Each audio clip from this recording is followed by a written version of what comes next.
Welcome back to another technical deep dive here in the debug zone. Today, we're tackling a big question and breaking it down with insights from other users.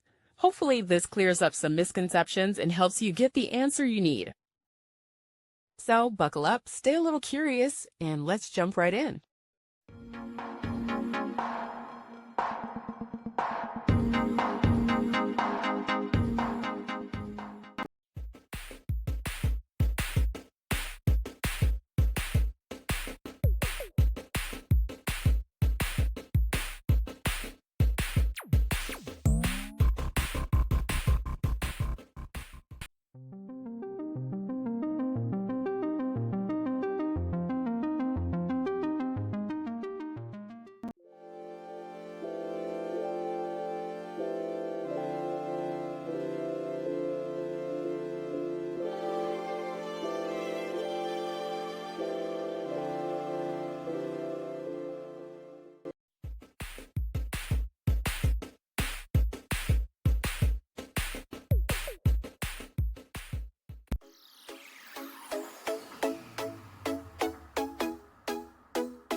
And that's a wrap.